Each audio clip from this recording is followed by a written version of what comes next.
Hello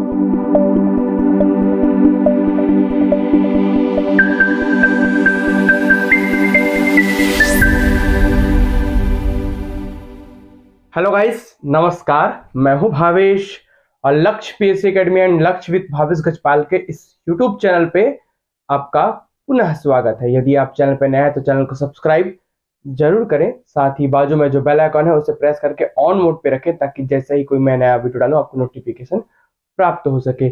इसके अलावा आप मेरे टेलीग्राम चैनल में लक्ष्य विद भावेश गजपाल सर्च करके जुड़ सकते हैं यदि आप सीजीपीएससी या सीजीवापम के एग्जाम्स की तैयारी करते हैं। चलिए, आज हम करने वाले हैं सीजीपीएससी प्री 2022 जिसका एग्जाम हुआ था 12 फरवरी 2023, उसके सेकंड पेपर एप्टीट्यूड और रीजनिंग के प्रश्नों को, जिसमें मैं मैथमेटिक्स के मेन प्रश्नों को, मुख्य प्रश्नों को बता रहा हूं। इसके मैंने 2 वीडियो बना रखे हैं। ये सेकंड पार्ट है। पार्ट 1 जो है, ठीक है, वो आपको टेलीग्राम चैनल में और यूट्यूब में देखने मिल जाएगा, प्लेलिस्ट में जाकर आप देख सकते हैं। ये पार्ट 2 है। पार्ट 1 में हमने कठिन से कठिन प्रश्नों को कवर कर लिया है और पार्ट 2 में भी कुछ कठिन प्रश्न आएंगे, बाकी लगभग सिमिलर प्रश्न ही रहेंगे। तो मैथमेटिक्स को ज्यादा फोकस करें, बीच बीच में रीजनिंग के भी प्रश्न आएंगे, उसको भी हम कवर करते जाएंगे। जैसे कि ये वाला प्रश्न आपको रीजनिंग का देखने मिल रहा है। 68 नंबर तक का प्रश्न हो चुका है, ये 69 नंबर का प्रश्न है, पार्ट 2 है। वीडियो पसंद आएगा, वीडियो को लाइक जरूर कीजिएगा। पीडीएफ के लिए आप टेलीग्राम में देख सकते हैं। यदि आपको क्लासेस चाहिए व्यापम या पीसी से रिलेटेड तो दिए गए नंबर पर आप व्हाट्सएप कर सकते हैं। चलिए हम चलते हैं वीडियो में आगे। तो सबसे पहले तो जो पेपर 2 आया था वो बहुत ही कठिन आया था। जो मैथ्स बैकग्राउंड के स्टूडेंट है, कैंडिडेट हैं, उनके लिए ये भी कठिन था, टाइम टेकिंग था, क्योंकि जो आपको समय दिया जाता है उसके लिए बहुत ही टाइम टेकिंग हो जाता है इतने प्रश्नों को सॉल्व करना। ठीक है, खासकर जनरल के जो कैंडिडेट्स हैं वो अगर मैथ्स बैकग्राउंड से हैं तो ठीक है, जो आर्ट, बायो और अदर बैकग्राउंड से हैं उनके लिए बहुत ही कठिन हो जाएगा ये प्रश्न को सॉल्व करना। आप केवल हिंदी और छत्तीसगढ़ी के भरोसे नहीं रह सकते, आपको मैथमेटिक्स और रीजनिंग के भी प्रश्न सॉल्व करने पड़ेंगे। तो कोशिश कीजिए कि हिंदी, छत्तीसगढ़ी और रीजनिंग के प्रश्नों को ज्यादा देखें। मैथ्स क्योंकि टाइम टेकिंग है, जब समय बच जाए तो मैथ्स के प्रश्नों को सॉल्व करें। वैसा मैथ्स नहीं आता जैसे कि व्यापम वगैरह में आता है, इसमें बिल्कुल अलग ही टाइम टेकिंग, दशमलव में ये मैथ्स दे दिया जिसको आपको कैलकुलेशन करना, गुना भाग करना ही समय ले लेता है अपने आप। ठीक है, चलिए चलते हैं वीडियो में आगे। क्वेश्चन नंबर 69 को हम देखते हैं। सबसे पहले तो 69 नंबर का आपको क्वेश्चन देखने मिल रहा है। 3 अभिकथन दिए गए हैं जिसके बाद 3 निष्कर्ष 1, 2 और 3 दिए गए हैं। अभिकथनों को सत्य मानते हुए भले ही वे सामान्य रूप से ज्ञात तथ्यों से भिन्न प्रतीत होते हों, निर्णय कीजिए कि कौन सा या कौन से निष्कर्ष अभिकथनों का तार्किक रूप से अनुसरण करते हैं या करता है। पहला अभिकथन क्या कह रहा है? कुछ चार्जर बैटरी हैं। मैं एक डायग्राम बना देता हूं। ठीक है, कुछ चार्जर बैटरी हैं, battery, B for battery, C for charger. ये कुछ हिस्सा जो है बैटरी में है और कुछ हिस्सा जो है चार्जर में है, मतलब ये कुछ हिस्सा बैटरी है, कुछ हिस्सा चार्जर है, ये कह रहा है। कुछ बैटरियां मोबाइल है, एम फॉर मोबाइल। ठीक है, वेन डायग्राम से बना रहे हैं इसको। तो कुछ जो बैटरी है वो मोबाइल है। देखिए बैटरी का कुछ हिस्सा मोबाइल में आ रहा है, इसलिए दूसरा कथन के लिए भी हम बना लिए। तीसरा कथन, सभी मोबाइल टैब हैं। जितने भी मोबाइल हैं वो टैब हैं, मतलब टैब का इलाका बड़ा होगा। ये आउटर जो है वो टैब है, ठीक है, और जो इनर वाला है वो मोबाइल है। मतलब टैब के अंदर क्या आ गया? मोबाइल का गोला आ गया। ठीक है, मतलब जितने भी मोबाइल है वो टैब है बोल रहा है। अब इस अभिकथन से मैंने जो डायग्राम बनाया है उससे क्या स्पष्ट होता है, क्या निष्कर्ष निकलता है? निष्कर्ष देखते हैं। कुछ टैब बैटरी हैं, कुछ टैब बैटरी है, बिल्कुल, क्योंकि कुछ मोबाइल टैब है और कुछ बैटरी मोबाइल है। ठीक है, तो कुछ टैब जो है वो बैटरी होंगे क्योंकि वो गोला एक दूसरे के ऊपर ओवरलैप हो रहा है, मतलब पहला निष्कर्ष सही है। दूसरा, सभी बैटरी मोबाइल है। क्या सभी बैटरी मोबाइल के गोले को टच कर रहे हैं? नहीं कर रहे हैं। तो सभी बैटरी मोबाइल है क्या? नहीं है। गोले को देखिए आप, वेन डायग्राम को देखिए। कुछ टैब चार्जर है। क्या टैब का गोला चार्जर के किसी गोले को टच कर रहा है? नहीं कर रहा है। तो निष्कर्ष नंबर 3 भी गलत है। इस प्रकार क्या इसका हम आंसर निकाल सकते हैं, उत्तर क्या निकाल सकते हैं चारों में से? सिर्फ निष्कर्ष 1 और 2 अनुसरण करते हैं? नहीं। सिर्फ निष्कर्ष 2 और 3 अनुसरण करते हैं? नहीं। सिर्फ निष्कर्ष 2 अनुसरण करता है? नहीं। डी इसका सही उत्तर होगा, सिर्फ निष्कर्ष 1 अनुसरण करता है। कुछ स्टेप बैटरी है, यही बस उस डायग्राम के अकॉर्डिंग, अभिकथन के अकॉर्डिंग सही जाता है, बाकी सब गलत है। तो इसका उत्तर होगा डी। बढ़ते हैं वीडियो में आगे अगले। चलिए अब हम देखते हैं क्वेश्चन नंबर 70 और 71 के लिए एक ग्राफ दिया गया है जिसमें तालिका एक क्रिकेटर द्वारा विभिन्न देशों में विभिन्न वर्षों में बनाए गए रनों की संख्या दर्शाता है। ठीक है, क्रिकेटर ने अलग अलग देशों में अलग अलग जो रन बनाए उसको दिखा रहा है। यहाँ पर ABCD देश है और 2017 से 2021 तक उसने रन बनाया उसको शो कर रहा है। इसी के आधार पर हम पहला प्रश्न को देखते हैं। 70वां नंबर का जो प्रश्न है, क्रिकेटर खिलाड़ी द्वारा देश बी में 2019 और 2021 तथा देश डी में 2018 और 20 में बनाए गए कुल रनों से देश ए में 2017 और 20 तथा देश सी में 2018 और 21 में बनाए गए कुल रनों का अनुपात क्या है, ये पूछ रहा है। सिंपल सा प्रश्न है, ग्राफ को देख के आप बना सकते हैं। यहाँ पर लिख लेते हैं क्वेश्चन नंबर 70 और इसका हल। तो इससे इसका अनुपात पूछा है, मतलब पहले ये रहेगा देश ए और देश सी का रन, देश ए धन देश सी। ठीक है, तो देश ए में 17 और 20 में, देश ए में 17 और 20 में कितने रन बनाए हैं? 17 और 20 में 52 और 73, तो 52 धन 73 धन देश सी में उसने कितने रन बनाए हैं? देश सी में 18 और 21 में, 18 में 42 और 21 में 92, 42 और 92, तो 42 धन 92। ठीक है, इसका अनुपात निकालना है हमको देश बी और डी से, बी धन डी। तो बी में कितने रन बनाया धन डी में कितने रन बनाए हैं? तो बी में उसने 19 और 21 में, 19 में बनाए हैं 84 और 21 में बनाए हैं 55, तो 84 धन 55।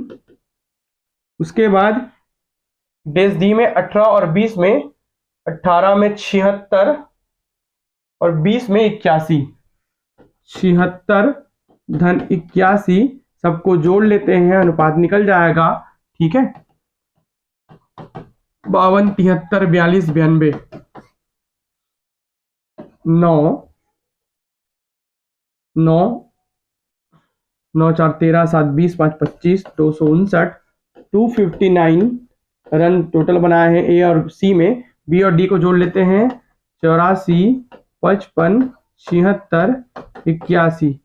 ठीक है, 6 5 11 12 4 16, 1 8 24 5 29, 296 काटेंगे, इससे कटेगा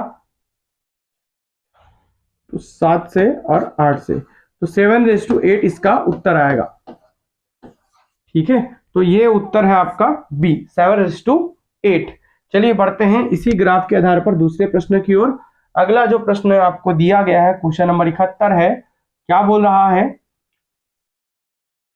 इन 5 वर्षों के दौरान किस देश में खिलाड़ी ने कुल मिलाकर सर्वाधिक रन बनाए हैं? ठीक है, तो इसको आपके लिए आपको एकदम सरल तरीका है, बस आपको जोड़ना है। ठीक है, तो ABCD सभी देशों के रन को जोड़ते जाएंगे। ठीक है, तो आपको निकल जाएगा। जब आप सी के रन को जोड़ेंगे तो 3 2 5, 5 10, 2 12, 12 का 2, 1 6, 4 10, 8 18, 19, 20 21, 21 और 9 30, 302 रन सी में। ठीक है, तो सर्वाधिक जो रन निकलेगा वो सी में निकलता है। सबको जोड़ के ऐसे देख लेना है आपको। ठीक है, कॉलम वाइज, तो सबसे ज्यादा रन जो मिलता है वो सी का मिलता है। इस प्रकार जोड़ के बस देखना है, इसमें बहुत ही आसान है। इस प्रकार के जो प्रश्न आपके लिए आएंगे वो कठिन नहीं थे। तो आपको कौन से प्रश्नों को PSC, क्योंकि सेकंड पेपर क्वालिफाइंग रहता है, कौन से प्रश्नों को छोड़ना है ये भी आपको समझना है। वहां पर अगर ज्यादा कठिन प्रश्न आते हैं तो उसको जरूर छोड़कर आगे बढ़िए और रीजनिंग के ऐसे प्रश्नों को सॉल्व कीजिए। इस प्रकार सी आएगा जिसमें उसने 302 रन बनाए हैं टोटल। ठीक है, अब देखते हैं अगला जो है, अगला भी जो है पाई चार्ट पर बेस्ड है। दिए गए ग्राफ का ध्यानपूर्वक अध्ययन कीजिए और प्रश्नों के उत्तर दीजिए। एक पुस्तक में पृष्ठों की कुल संख्या 2520 है। यह ज्ञात है कि उपन्यास 5 दिनों में पूरा पढ़ लिया गया। प्रत्येक दिन पढ़े जाने वाले पृष्ठों की डिग्री वार वितरण दिया है, डिग्री में दिया है वितरण, परसेंटेज में नहीं है, डिग्री वार वितरण दिया है। इसके आधार पर हमको क्वेश्चंस के उत्तर देने हैं। तो क्वेश्चन नंबर 72 है, 72 है, जिसका उत्तर हमको देना है। क्या बोल रहा है, दूसरे दिन और चौथे दिन पढ़े जाने वाले पृष्ठों की संख्या में क्या अंतर है। तो दूसरे दिन और चौथे दिन, दूसरे दिन जो पढ़ा गया है वो 77 डिग्री है और चौथे दिन है 58 डिग्री। दोनों के डिग्री में अंतर पहले निकाल लेते हैं, ठीक है। तो कितना आ रहा है, 77, 77 में से हम घटा दिए तो ये आ गया 19 डिग्री। कितने का अंतर है, 19 डिग्री का अंतर है, ठीक है। अब आपको एक और दिया है, क्या चीज दिया है कि एक पुस्तक में पृष्ठों की संख्या 2520 है, तो ये सबसे आसान कर देता है आपको। 2520 कुल का, ठीक है, कुल दे दिया है तो आप ऐसे ही निकाल सकते हैं। तो दोनों का अंतर हमको निकल गया। अंतर कितना पता है आपको, 19 डिग्री का अंतर है। तो कुल पता है 2520 पुस्तक में किताबों में पन्ने हैं और ये पढ़े जाने वालों में जो अंतर है वो 19 डिग्री का है, ठीक है। तो इसी में से हमको निकाल लेना है अंतर का परसेंटेज। परसेंटेज रहता तो बटा 100 करते, डिग्री है तो बटा 360 करेंगे। तो 2520 गुना 19 और डिग्री को हटाने के लिए बटा 360। परसेंटेज रहता तो परसेंट को हटाने के लिए, यदि ये पाई चार्ट परसेंट में दिया रहता तो बटा 100 करते, परसेंट के बटा, लेकिन डिग्री है तो डिग्री के बटा 360 करेंगे। 36 से काट लेते हैं, टाइम्स कट रहा है। अब 19 गुना 7 कर लीजिए, ठीक है। 9 7 63 का 3 का 6 7 एकम 7 7 6 13 133। तो इसका उत्तर होगा सी 133। अंतर जो आएगा 133 आएगा, ठीक है। इस प्रकार ये प्रश्न भी यहाँ पर हल हो जाता है। बढ़ते हैं वीडियो में आगे। यदि वीडियो पसंद आ रहा है तो वीडियो को लाइक जरूर करें, साथ ही साथ आप चैनल को सब्सक्राइब करें और बाकी लोगों तक शेयर करें वीडियोस को। एक गोले की त्रिज्या, क्वेश्चन नंबर 73, एक गोले की त्रिज्या और एक सिलेंडर के आधार की त्रिज्या बराबर है। सिलेंडर के आधार की त्रिज्या और सिलेंडर की ऊंचाई का अनुपात 7:9 है। गोले के आयतन का सिलेंडर के आयतन से अनुपात क्या है, ये निकालना है। सिंपल सा फंडा है, साइड करते हैं इसको। 73 नंबर के प्रश्न को हम सॉल्व कर रहे हैं, देखिएगा ध्यान से। एक गोले की त्रिज्या, ठीक है, एक गोला है जिसकी त्रिज्या मैं मान लेता हूं कि r है, और एक सिलेंडर दे दिया गया है, ठीक है, जिसके आधार की त्रिज्या ये है और ये ऊंचाई ये है, ठीक है। तो गोले की त्रिज्या और एक सिलेंडर के आधार की त्रिज्या बराबर है, तो ये दोनों के, इसके r और इसके r दोनों आपस में बराबर हैं, ठीक है। सिलेंडर के आधार की त्रिज्या और ऊंचाई में, सिलेंडर के आधार की त्रिज्या और उसकी ऊंचाई में जो अनुपात दिया है वो 7:9 दिया है। तो त्रिज्या को 7 मान लीजिए और ऊंचाई को 9 मान लीजिए, ठीक है। तो इस प्रकार इसकी त्रिज्या भी क्या हो जाएगी, 7, ठीक है। मीटर सेंटीमीटर जो भी हो, यहाँ पर तो नहीं दिया है, अनुपात का निकालना है, इसलिए 7 मान लीजिए, ठीक है, यूनिट लेस मान लीजिए। गोले के आयतन का सिलेंडर के आयतन से अनुपात, अब दोनों का आयतनों का अनुपात, कुछ नया कर रहा हूं क्या, नहीं कर रहा हूं, जो क्वेश्चन में दिया वही बता रहा हूं। प्रश्न जैसे जैसे बोल रहा है वैसे वैसे फॉलो कर रहा हूं। मैथ इतना ही आसान है, प्रश्नों को फॉलो करना, ठीक है। तो गोले के आयतन का सिलेंडर के आयतन से अनुपात, तो गोले का आयतन लिख लेता हूं, गोले का आयतन, अनुपात निकालना है सिलेंडर का आयतन से, ठीक है, दोनों का अनुपात। गोले का आयतन होता है 4/3 पाई r क्यूब, का अनुपात निकालना है सिलेंडर के आयतन से, ठीक है, पाई r² h। दोनों में r इसलिए लिखा हूं क्योंकि दोनों के r बराबर है। मान लो ये r1 है r2 है, तो दोनों को r मान लिए हैं क्योंकि बराबर है, ठीक है।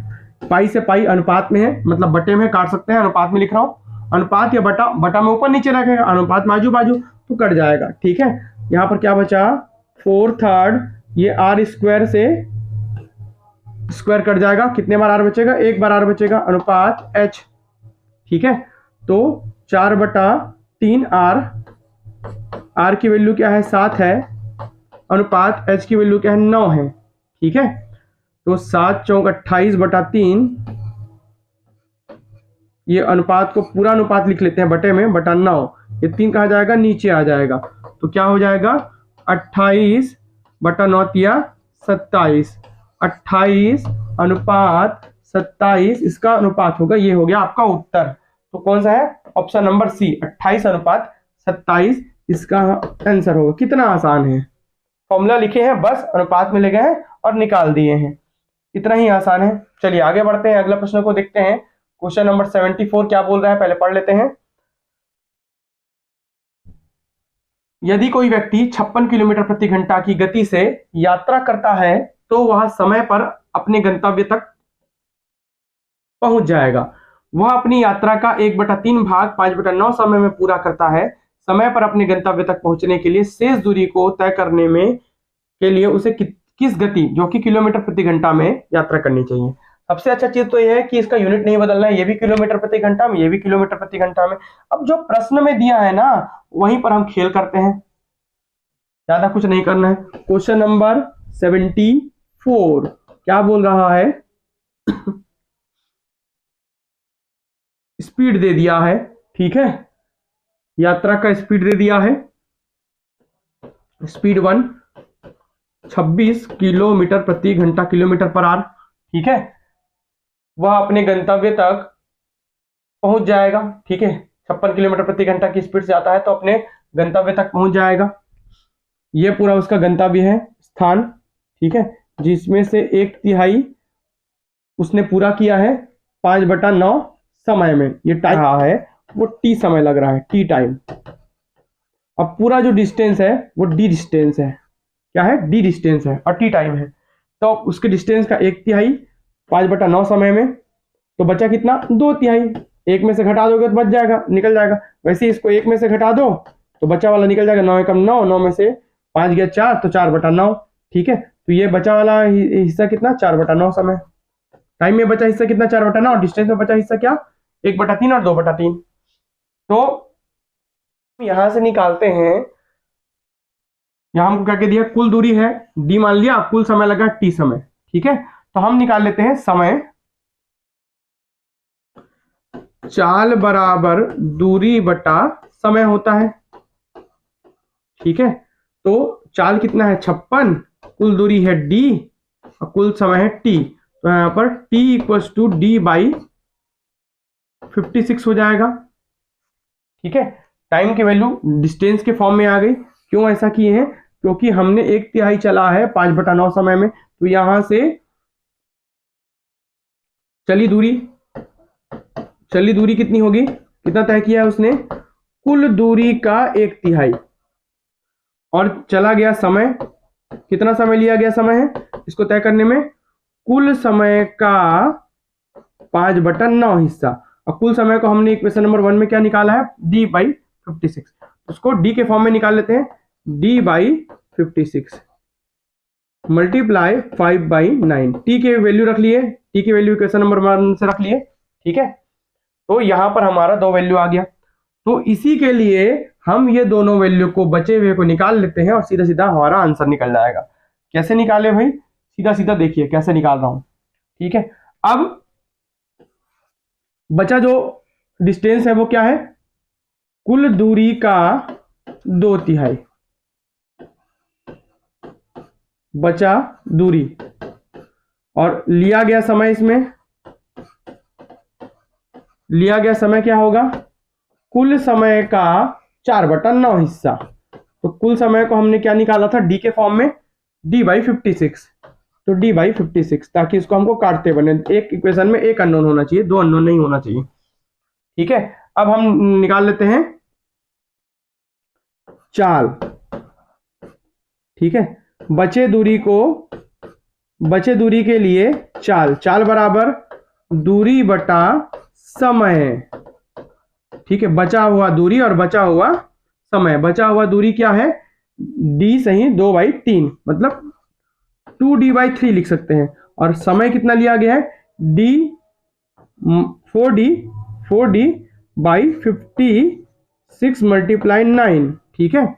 इसको हम सॉल्व कर लेते हैं, ऊपर कर लेते हैं, तो ये हो जाएगा 2d/3 मल्टीप्लाई, नीचे में आ जाएगा 4d, ठीक है। ऊपर चले जाएगा मल्टीप्लाई में 56 × 9। d से d कैंसल, 2 एकम 2 दूनी 4, 3 एकम 3 तिया 9, 2 एकम 2 दूनी 4, 2 8 16, 28 × 3। तो आप कर लो 28 × 3, 24 का 4 हाथ करो, 3 दूनी 6, 2 8, 84 किलोमीटर प्रति घंटा। ये आपका उत्तर होगा। तो बचे दूरी के लिए जो चाल लगा है वो 84 किलोमीटर प्रति घंटा लगा है, ठीक है, सिंपल सा है। आप ये नहीं निकालोगे तो भी चलेगा, आप डायरेक्ट ये निकाल लेना। ये जो है एक्स्ट्रा पॉइंट है, इतना को एक्स्ट्रा कर दिए, क्यों? ताकि हमको बचा वाला समय पता चल सके, बचा वाला दूरी पता चल सके, इसलिए हमने इसको घटा दिया है। तो सीधा सीधा आपका ऑप्शन नंबर क्या आएगा? ऑप्शन नंबर बी यहां पर दिख रहा है, 84 किलोमीटर प्रति घंटा इसका उत्तर आएगा। चलिए बढ़ते हैं, इसको ऐसे ही बनाएंगे। प्रियंका अजय की पोती है जिसकी शादी नताशा से हुई है। प्रियंका जो है अजय की पोती है, प्रियंका, PR जनरेशन में नीचे बनाए हों गैप में, जिसकी शादी नताशा से हुई है। जाहिर सी बात है प्रियंका की शादी नताशा से नहीं होगी, अजय की शादी नताशा से होगी। अजय की शादी हुई है नताशा से, ठीक है, ये मेल है, ये फीमेल है, ये फीमेल है, ठीक है। वो जनरेशन में पैरेलल चल रहा है, ये जनरेशन में नीचे है। जिसकी 2 बेटियां हैं, मनीष अजय का साला है। जो मनीष है वो अजय का साला है, मतलब जनरेशन में उसका पैरेलल होगा। मनीष मतलब इसका भाई है, किसका भाई? नताशा का भाई है मनीष। और यहां पर एक शब्द और दे दिया, मनीष अविवाहित है, अनमैरिड है। तो जिसकी 2 बेटियां हैं, अजय की 2 बेटियां हैं, जिसकी 2 बेटियां हैं, किसके लिए यूज कर रहा है? अजय की। अजय की 2 बेटियां हैं। रोहन कार्तिक का चचेरा भाई है। एक और स्टेटमेंट दे दिया, रोहन जो है वो कार्तिक का भाई है, मतलब पीढ़ी में दोनों एक साथ होंगे, यहां पर अलग से लिख दिया हूं, ठीक है। उदित और वंश नताशा के दामाद है। नताशा के 2 दामाद हैं, उदित और वंश, क्योंकि अजय की 2 बेटियां हैं इसलिए उनके 2 दामाद हुए, उदित और वंश, ठीक है। वंश की शादी करिश्मा से हुई है। वंश की पत्नी है करिश्मा, करिश्मा वंश की पत्नी है करिश्मा। उदित की पत्नी मतलब अजय और नताशा की एक बेटी हुई करिश्मा, दूसरी बेटी का उल्लेख नहीं है क्योंकि 2 बेटियां हैं उसकी। वंश की शादी यहां पर लिखा ना, जिसकी 2 बेटियां हैं, किसकी? अजय की।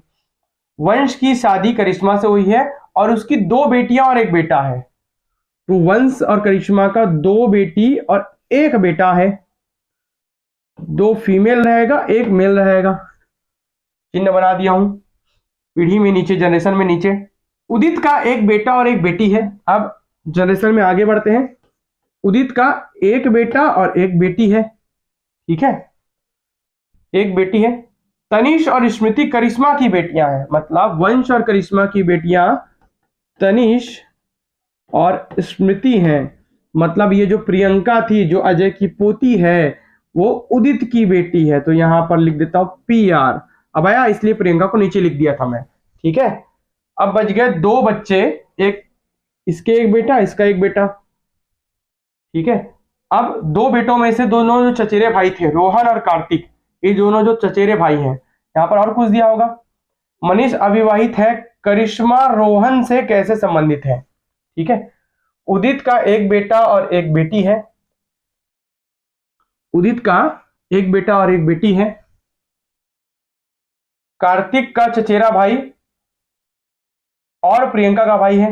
रोहन जो है वो कार्तिक का चचेरा भाई है, कार्तिक का चाचा का लड़का है और प्रियंका का भाई है।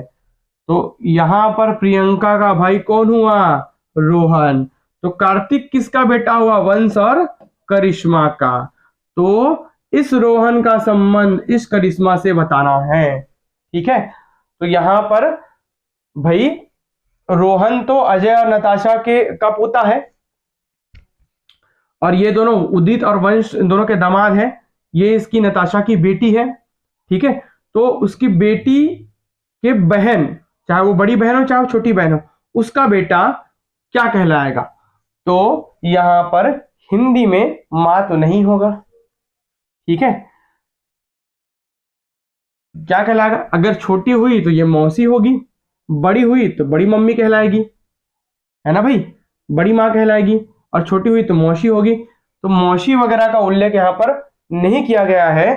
तो क्योंकि ये प्रश्न इंग्लिश में उठाया गया है, इंग्लिश में यहाँ पर लिखा गया है चाची, आंट, ठीक है। तो इसलिए यहां पर इसका संबंध में हम लिखेंगे आंट, चाची। ये इसका सही उत्तर होगा, ठीक है। ये इससे संबंधित है। इंग्लिश के प्रश्नों को देखेंगे तो ऑन्ट आपको देखने मिलेगा, इसलिए यहाँ पर हम चाची को यहाँ पर सही मानेंगे। 6 को बनाते हैं हम लोग। एक निश्चित कोड भाषा में लुक देयर बुक्स को ला मीजियन, लुक देयर बुक्स को ला मीजियन कहा जाता है। अवर बुक्स लुक गुड, अवर बुक्स लुक गुड को NXGN मी AK, NXGN मी और AK कहा जाता है। GN होगा ना। उसी प्रकार publish there good books, publish there good books को मी NX ला FS, मी NX ला FS कहा जाता है। ठीक है, तो रूप में कूटबद्ध कीजिए। तो कॉमन क्या है सबसे पहले देख लेते हैं। बुक्स बुक्स बुक्स, तीनों सेंटेंस में बुक्स आ रहा है, तो ऐसा कौन सा शब्द है जो तीनों में है। ठीक है, जो तीनों में है, तो तीनों में क्या दिख रहा है, मी। 1 2 3, मतलब इसका मतलब है बुक्स बराबर है मी। अब देख लेते हैं, कड़िया एक तो है ना। अब इसमें पहले सेंटेंस और दूसरे सेंटेंस में कुछ कॉमन है क्या, नहीं। ठीक है, देयर है, देयर कॉमन, देयर कॉमन है। तो इसमें और इसमें कौन सा ऐसा शब्द है जो कॉमन है मी को छोड़ के। ठीक है, तो ला, ला शब्द कॉमन है, मतलब देयर बराबर हुआ ला। ठीक है, हमको क्या क्या पूछा है, देयर, लुक पूछा है।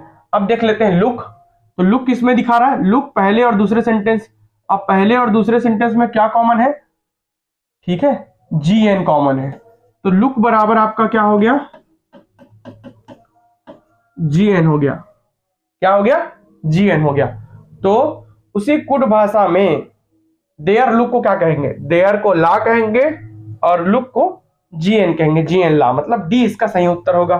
ठीक है, चलिए बढ़ते हैं आगे अगले प्रश्न की ओर। प्रश्न पत्रों में व्यापम भी देता है इसको। एक समबहुभुज, पॉलीगॉन दिया हुआ है, का आंतरिक कोण उसके बाह्य कोण के 4 गुने से 30 अधिक है। इस बहुभुज में विकर्णों की संख्या, डायगोनल्स आपको निकालने हैं। क्वेश्चन नंबर है 77, बना लेते हैं साइड में करके। क्वेश्चन नंबर 77 है। ठीक है, एक समबहुभुज में आंतरिक कोण उसके बाह्य कोण का, तो बाह्य कोण फिक्स्ड है, तो हम मान लेते हैं बाह्य कोण को x, पॉलीगॉन का बाह्य कोण। ठीक है, तो जो आंतरिक कोण है, आंतरिक जो कोण है वो बाह्य कोण के का के की मतलब गुना 4 गुने से मतलब कितना अधिक है, 30 अधिक है। तो आंतरिक कोण क्या हो गया, x × 4 + 30 हो जाएगा। बाह्य कोण को x माने तो आंतरिक कोण 4x + 30 लिख सकते हैं। ठीक है, अधिक है। इस बहुभुज में विकर्णों की संख्या निकालना है। तो कोई भी बहुभुज है, ठीक है, उसमें से हमको बाह्य कोण और आंतरिक कोण आपको समझ आ रहा है। ठीक है, कितना अधिक है, 30 अधिक है। पॉलीगॉन में बाह्य कोण और आंतरिक कोण जो होता है उसका योग 180 अंश होगा। ठीक है, कोई भी बाह्य कोण और आंतरिक कोण, तो बाह्य कोण को x ले लेते हैं जो दिया गया है, और आंतरिक कोण को 4x + 30 लिए हैं, बराबर 180। तो 5x बराबर 180 में से 30 गया तो हमारे पास बचा 150, ये ट्रांसफर होकर उधर चला जाएगा। ठीक है, तो x बराबर 5 दिया 15, 30, x की वैल्यू क्या आ गई, 30 डिग्री, जो कि क्या है, बाह्य कोण है। तो बाह्य कोण का मान हमारे पास क्या आ गया, 30 डिग्री। अब किसी भी बहुभुज में, केवल फॉर्मूले का खेल है, किसी भी बहुभुज में बाह्य कोण वो 360/n होता है। क्या होता है, 360/n। तो हम लिख लेते हैं यहां पर कितना, बाह्य कोण हमने निकाला है 30, बराबर 360 बटा n। ठीक है, तो यहां पर भुजा की संख्या निकल जाएगी n 360 बटा 30 कितना 12। कितनी भुजाओं की संख्या पॉलीगॉन में? ये 12 भुजा वाला बहुभुज है। ठीक है, पॉलीगॉन है। अब निकल गया अब विकर्णों की संख्या। तो किसी भी बहुभुज में विकर्णों की संख्या सीधा सीधा निकालते हैं। सूत्र का खेल है केवल विकर्णों की संख्या।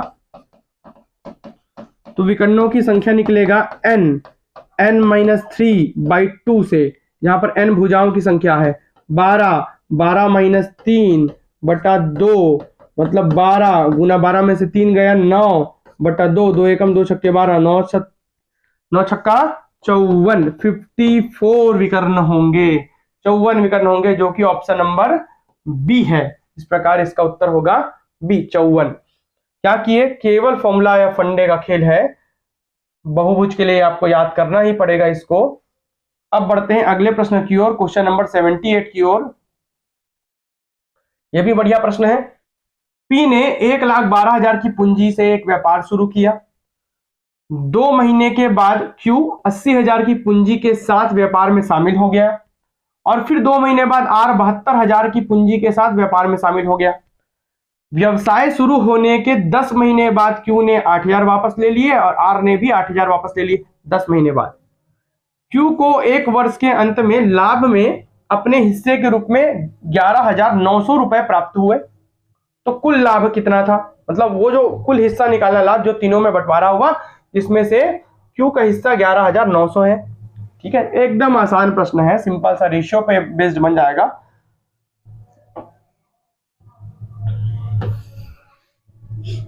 क्वेश्चन नंबर 78 को देख लेते हैं हम। तो पी क्यू आर है, जो उन्होंने पूंजी लगाई है ना, पूंजी और जो समय है, लगाई गई पूंजी और जो समय है उसका अनुपात उनके लाभों के अनुपात के बराबर होता है। जितना पूंजी और जितना समय लगाए उतना ही उनको लाभ होगा। ठीक है, तो लाभ 1, लाभ 2 और लाभ 3 तीनों का अनुपात। पूंजी 2 समय 2, पूंजी तीसरे का समय तीसरे का। ठीक है, ये तीनों का अनुपात, ये पहले का ये पहले का निकालेंगे। 1,12,000 1,12,000 लगाया। अब पूरा पहला ही शुरू से लेकर आखिरी तक था और वो पूरा समय किसी भी समय पैसा नहीं निकाला। तो पूरे कितने समय तक? 12 महीने तक। 1,12,000 कितने महीने तक? 12 महीने तक। अनुपात दूसरे ने कितना समय तक पूंजी 80,000 पूंजी लगाया 2 महीने बाद। ने कितनी पूंजी और कितना समय लगाया ये देख लेते हैं। एक ग्राफ से आपको समझाता हूं। ये 12 माह का समय है। दूसरे ने शुरू के 2 महीने तक काम नहीं किया और अंतिम के 10 महीने तक उसने काम किया। अंतिम के 10 महीने में भी लास्ट के 2 महीने में उसने 8,000 की पूंजी वापस ले ली। तो बीच का जो बचा 8 माह, इस 8 माह में उसने केवल कितना यूज किया होगा? 80,000 में से। तो उसने 80,000 रुपए लगाए थे 10 महीने तक। ठीक है, जिसमें से 2 महीने पहले निकाल लिए। तो लास्ट के 2 महीने में, ठीक है, उसने पैसे निकाल लिए। तो हम कह सकते हैं 8 महीने तक। कितने महीने तक? 8 महीने तक।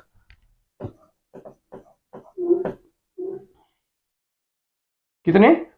80,000 केवल 8 महीने तक, क्योंकि लास्ट के 2 महीने में तो 8,000 वापस ले लिया। तो लास्ट के 2 महीने में 72,000 और यहां से यहां तक भी आप उसने लगाया है 72,000।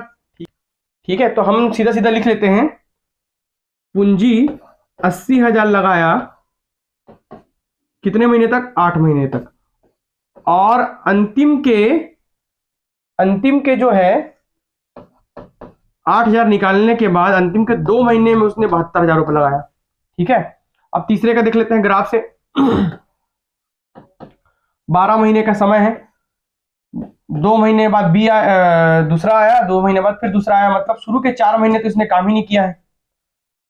ठीक है, और 10 महीने बाद, कितने महीने बाद? 10 महीने बाद ये भी अपनी पूंजी वापस ले लेता है। तो उसमें से, उस 10 महीनों में से 72,000 की पूंजी में से लास्ट के 2 महीने में 8,000 उसने वापस ले लिए। तो अंतिम के 2 महीने में उसने केवल कितने लगाए, 72 में से 8 गया 64,000। बीच के बच्चे क्या, 6 महीने में उसने कितने लगाए, पूरे 72,000 रुपए लगाए। 72,000 गुना 6 धन 64,000 गुना 2। ठीक है, अब इसमें से कॉमन निकाल के हम काट लेते हैं, देख लेते हैं। तो यहां पर क्या बचेगा, 112 गुना 12, 1 2 3 0, इसमें भी है, इसमें भी है, इसमें भी है, इसमें भी है।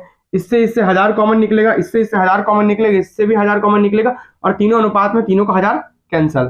क्या बचा भाई, 80 गुना 8 धन 72 गुना 2 अनुपात 72 गुना 6 धन 64 गुना 2। ठीक है, इतना ही आपके पास बचा है। ठीक है, 112 गुना 12 अनुपात, यहां से निकाल लो 8 कॉमन, यहां बचेगा 80 धन 8 नियम 72, 9 बचेगा, 9 दूनी 18, 8 कॉमन निकालने के बाद अनुपात, यहां से भी 8 निकाल लो बाहर। ठीक है,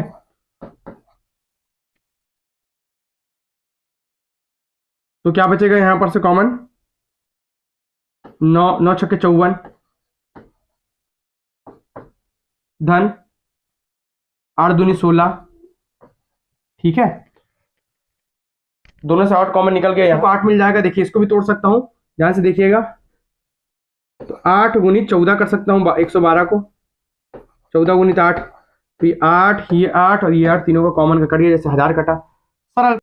164 डिवाइडेड बाय 80 90 8 98 अनुपात 54 में 16, तो 50 60 70, 14 से काट लेते हैं, इसे कॉमन नंबर से काट लेते हैं 14। तो 14 गुणित 12 करूंगा तो 164 आ रहा है, और 14 गुणित 7 करूंगा तो 98 आएगा, और 14 पंचे 70। ठीक, तो 12 अनुपात 7 अनुपात 5 जो मिला है वो सभी का किसका अनुपात है, लाभ का, क्योंकि हमको लाभ का अनुपात मिला है, लाभ का अनुपात मिल गया हमको। अब किसी एक का हिस्सा पता था 11,900, जो हिस्सा किसका था, क्यू का था। देखिए क्यू का हिस्सा 11,900 यहाँ पर दिखा रहा है, बिल्कुल।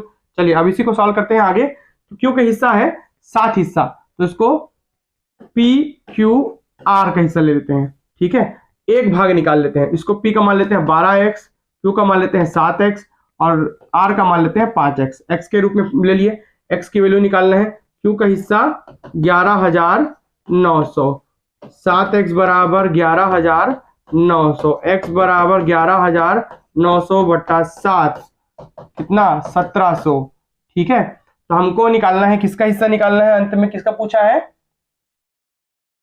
तो कुल लाभ एक जन का निकल गया, कुल लाभ एक हिस्सा निकला 1700, क्यू का है 11,900, एक जन का निकल गया है, इन दोनों का निकालना है, 1700 एक हिस्सा है, तो आर का निकाल लो, 5 गुणित 1700, एक्स की वैल्यू 1700 है, 17 पंचे है ना, 5 सत्ते 35 का 5 हाथ क्या है 3, 5 का 5 3 8, 8500। ठीक है, और वैसे ही पी का हिस्सा निकाल लो, पी का है 12x, तो 12 गुनी 1700। ठीक है, 204 में 2 जीरो, तो 20,400। तीनों को जोड़ लो, तीनों को जोड़ लो, ये आपका क्यू का हिस्सा तो 20,400 और 8,500 और 11,900, तीनों को जोड़ लो। ये पी का है, ये आर का है, और ये क्यू का तो पहले ही दिया हुआ है। ठीक है, 0 0 9 9 18 का 8 हाथ का है 1, 8 और 1 9 और 1 10 का 0 हाथ का है 1, तो ये 2 2 4, 40,800। किसमें है भाई 40,800, देखिए तो बिल्कुल 40,800 हमारा दिया है बी वाले हिस्से में। इस प्रकार इसका उत्तर होगा 40,800। लाभों का अनुपात पूंजी और समय के अनुपात के बराबर है, तो उसी से हम निकाल रहे हैं इसको। चलिए आगे बढ़ते हैं आगे अगले प्रश्न की ओर। अगला प्रश्न आपको देखने मिल रहा है, बेंगलोर में 494 छात्रों ने मॉक परीक्षा दी। परीक्षा में 53% लड़के और 79% लड़कियां ने कट ऑफ पास किया। यदि उत्तीर्ण छात्रों मतलब पास हुए छात्रों का कुल प्रतिशत 68 है तो परीक्षा में भाग लेने वाली लड़कियों की संख्या निकालनी है। बहुत ही सरल प्रश्न है, आसानी से बनेगा। साइड करते हैं इसको। क्वेश्चन नंबर 79 को हम सॉल्व करते हैं, देखते हैं। बेंगलोर में 498 छात्र, ठीक है। लड़के और लड़कियां, लड़के कितने उत्तीर्ण हुए? 53%। लड़कियां कितनी हुई उत्तीर्ण हुई? 79%। और कुल कितना दिया है? 68। मिश्रण से, एलिगेशन से 89 में से 68 गया, बच गया 11। 68 में से 53 गया, ये हो गया 5, और 6 में से 5 गया 1, 15। ठीक है, ये दोनों का अनुपात निकल गया। बॉयज का हिस्सा 11 और गर्ल्स का हिस्सा 15। अनुपाती योग निकाल लो, अनुपातों का योग कर लो। 11 धन 15, 11 धन 15 कितना हो गया भाई आपका? 26। तो अनुपाती योग 26 निकल गया। किसी भी की संख्या आप निकालनी है, गर्ल्स की संख्या निकालनी, किसी भी की संख्या निकालने के लिए एक यूनिवर्सल फॉर्मूला है, कुल का अनुपात बटा अनुपाती योग। कुल संख्या कितनी? 494 का की मतलब गुना अनुपात, मतलब जिसका निकालना है उसका अनुपात। 15 हिस्सा यहाँ पर, यह अनुपात आ गया है 11 और 15, ठीक है। अनुपाती योग कितना है? 26। कुल का अनुपात बटा अनुपाती योग, सॉरी 24 लिख रहा हूँ, 26 है ना। तो 26 है, ऐसे काट के देखते हैं। 13 दूनी 26, तो 13 दूनी 26, 13 तिया 39, और बच गया 10, 104, 13 अट्ठे 104। तो कितना आ गया? 38 मल्टीप्लाई 15/2। और काट लो 2 से, और काट लो, या और कट जाएगा। 2 एकम 2, 2 नियम 18, 19 गुना 15 ही आएगा बस केवल, ठीक है।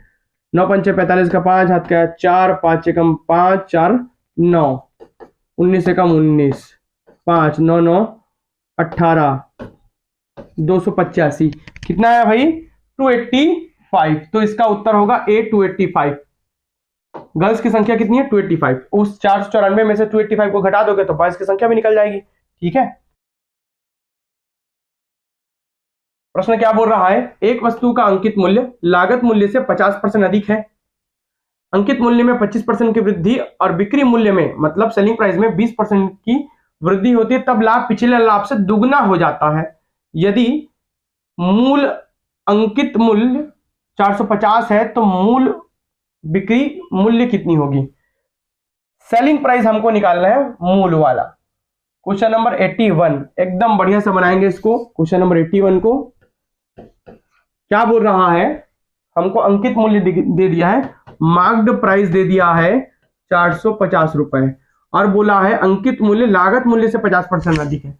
ये जो है 50% अधिक है लागत मूल्य का, तो हमको निकालना है कॉस्ट प्राइस, लागत मूल्य, ठीक है। तो कौन सी संख्या का 50% अधिक, मतलब 150%, 450 के बराबर है। भाई किसी भी संख्या से 50% अधिक है, ये 450 है ना।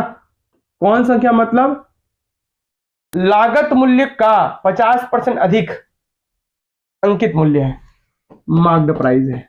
यही बोला है ना स्टेटमेंट नंबर 1, इसी स्टेटमेंट को फॉलो कर दिया, तो यहां पर से हमको कॉस्ट प्राइस निकल जाएगी। क्रॉस मल्टीप्लाई 450 मल्टीप्लाई 2/3, 3 एकम 3 पंचे 15, 15 दूनी 30, तो यह आ जाएगा 300 रुपए। कॉस्ट प्राइस कितनी निकल गई हमारी? 300 रुपए निकल गई, ठीक है। अब हम देखते हैं, सीपी निकल गया, मार्क्ड प्राइस अंकित मूल्य 450 रुपए है, कॉस्ट प्राइस 300 रुपए है। अब क्या बोल रहा है? अंकित मूल्य में 25% की वृद्धि होती है और बिक्री मूल्य में 20% की वृद्धि होती है, तो लाभ पिछले लाभ से दुगना हो जाता है। पिछला लाभ को, प्रॉफिट को P1 ले, प्रॉफिट पहला, प्रॉफिट क्या होता है? लाभ बराबर विक्रय मूल्य माइनस क्रय मूल्य, ठीक है। विक्रय मूल्य माइनस क्रय मूल्य होता है। तो विक्रय मूल्य हमको नहीं पता है, मान लो उसको Y, माइनस क्रय मूल्य कितना है? 300। विक्रय मूल्य माइनस क्रय मूल्य, और नया प्रॉफिट P2 है, ठीक है, जो कि बिक्री मूल्य या विक्रय मूल्य में 20% की वृद्धि होती है, तो लाभ पिछले लाभ से दुगना होता है। तो नया प्रॉफिट में विक्रय मूल्य होगा वो 20% बढ़ा हुआ होगा, तो विक्रय मूल्य में 20% की वृद्धि मतलब 1.2y, 120/100 करोगे कितना आएगा? 1.2y आएगा, माइनस 300, क्रय मूल्य तो वही रहेगा। तो नया विक्रय मूल्य माइनस क्रय मूल्य बराबर नया लाभ, पुराना विक्रय मूल्य माइनस क्रय मूल्य बराबर पुराना लाभ। विक्रय मूल्य में 20% की वृद्धि है, आपसे दुगना होता। पिछले लाभ की तुलना में ये 2 गुना होता, मतलब 2 को गुना अपोजिट साइड करूंगा तो P2 बराबर 2 मल्टीप्लाई P1, ये दुगना है P2, तभी P1 2 बार आ रहा है। रख लो वैल्यू 1.2y माइनस 300 बराबर 2 मल्टीप्लाई y माइनस 300। बस इसको सॉल्व करना है, हल हो जाएगा, हमारा उत्तर आ जाएगा 1.2y, इसको उधर कर दो, माइनस 300 बराबर 2y माइनस 600। ठीक है, उधर ले जाओ। ठीक है, तो ये 600 को इधर लागू प्लस 600 में से 300 गया, 300 बचेगा यहाँ पर 2y में से माइनस 1.y को घटाओगे कितना बचेगा 0.8, तो सीधा डायरेक्ट लिख रहा हूं 0.8y। ठीक है, 300 बराबर 8/10y। ठीक है, 300 गुना 10/8, तो ये हो जाएगा, y की वैल्यू निकल जाएगी। तो y की वैल्यू यहां पर से क्या आ रही है 3000/8। इसको इसी फॉर्म में भी रख लेते हैं y की वैल्यू को। ठीक है, अब क्या बोल रहा है, अंकित मूल्य 450 है तो बिक्री मूल्य होगी, तो बिक्री मूल्य होगी 3000/8। 8 तिया 24, बच गया 6 और 4, 8 सती 56, बच गया 4, 8 पंचे 40, 375 रुपए। ऑप्शन में है क्या? बिल्कुल है, एक पहला वाला नंबर ऑप्शन में है 375 रुपए। तो इस प्रकार इसका हमारा y का वैल्यू जो कि हमने लिखा है सेलिंग प्राइस के लिए, सेलिंग प्राइस SP मतलब बिक्री मूल्य 375 रुपए होगा, ये हमारा आंसर है। ठीक है, चलिए बढ़ते हैं आगे और बढ़ते हैं क्वेश्चन नंबर 82 क्या बोल रहा है, माना XYZ एक समकोण त्रिभुज है जिसे YZ कर्ण की लंबाई 18 सेंटीमीटर है। यदि XT पर लंबवत है, XT और YZ पर लंबवत है, तो XT की अधिकतम संभावित लंबाई क्या होगी? बढ़िया प्रश्न है। क्वेश्चन नंबर 82, एक समकोण त्रिभुज है बोल रहा है जिसमें XYZ है, XT YZ पर, ये XYZ ले लेते हैं, यहां से XT लंबवत है YZ पर बोल रहा है, ये एक समकोण त्रिभुज है, 90 अंश का कोण है। ठीक है, और YZ की लंबाई 18 है, 18 है, कोई भी समकोण त्रिभुज पर शीर्ष से डाला गया लंब ये 18 है, तो ये 2 भाग में बांट देगा, 9 और 9 में। ठीक है, बराबर बांटता है। ठीक है, थ्योरम है, प्रमेय है। तो XT की अधिकतम संभावित, बीच वाला जो XT है लंब है, शीर्ष से किसी कर्ण पर हाइपोटेनियस पर डाला गया लंब की लंबाई निकालनी है, XT की लंबाई निकालनी है सेंटीमीटर में, XT की वैल्यू फाइंड आउट करनी है सेंटीमीटर में। तो ये जो लंब होता है ना, इसका एक फॉर्मूला है सिंपल सा। तो शीर्ष से किसी भी भुजा पर डाला गया लंब जो कि XT है हमारे पास, XT का स्क्वायर बराबर जिस भुजा पर डाला गया लंब है उसके गुणनफल के बराबर होता है, उसके आधे के गुणनफल मतलब YT मल्टीप्लाई TZ, इसके गुणनफल के बराबर होगा। ठीक है, तो XT का स्क्वायर बराबर 9 गुना 9, XT बराबर √81 हो जाएगा, 9 नियम 81, वर्गमूल बन गया, तो XT की वैल्यू क्या हो गई 9। तो अधिकतम संभावित लंबाई होगी 9 सेंटीमीटर, ये इसका उत्तर है। अब बढ़ते हैं अगले प्रश्न की ओर। क्वेश्चन नंबर 83 देखते हैं। ABC में, त्रिभुज ABC में ABC से खींचे गए लंब क्रमशः X, Y और Z पर विपरीत भुजाओं पर मिलते हैं। AX इतना पहले कर लेते हैं,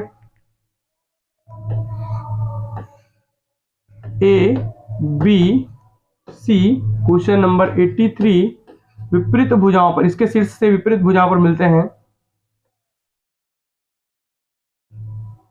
ठीक है, और XYZ पर, इसका X, B का Y, इसका Z पर मिलते हैं। बिंदु O पर प्रतिच्छेद करते हैं, सेंटर बिंदु O है, कोण XOZ,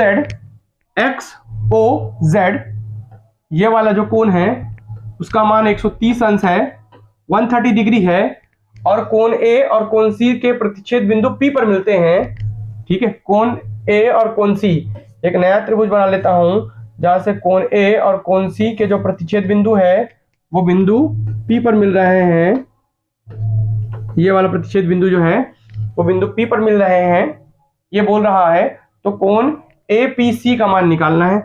ए पी सी का मान निकालना है, ये वाले कोण का मान निकालना है, मतलब फाइनली हमको ये वाले कोण की वैल्यू निकालनी है। ठीक है, तो सबसे पहले हमको यहां पर एक चतुर्भुज देखने मिल रहा है। देखिए मैं अलग से बना देता हूं, ये बी है, ये एक्स है, ये ओ है और ये जेड है, इसकी वैल्यू 130 है। तो चतुर्भुज के सम्मुख कोणों का योग होता है 130 है ना, कि 132 है, 130 अंश है। चतुर्भुज के सम्मुख कोणों का योग होता है 180 अंश, मतलब इसका वैल्यू होगा 50 अंश। कितना डिग्री? 50 अंश, मतलब हमको ये वैल्यू निकल गया 50 अंश। अब एक थ्योरम है, इस कोण का मान निकालने के लिए, जब ये कोण पता हो तब कैसे करते हैं, तो कोण हमको ए पी सी निकालना है। इसके लिए क्या होगा, 90 अंश धन कोण बी बटा 2।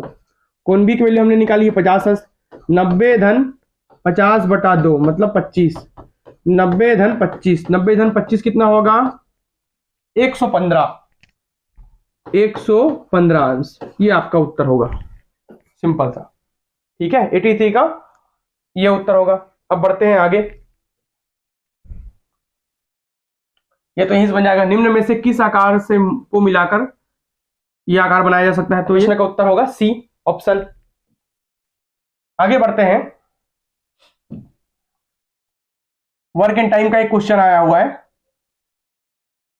तो इस प्रकार यहां पर ये जो पूरा प्रश्न है, जो जिसका दूसरा पार्ट है, यहां पर समाप्त होता है। तीसरे पार्ट को हम अगले वीडियो में कवर करेंगे। वीडियो में अंत तक बने रहने के लिए बहुत बहुत धन्यवाद।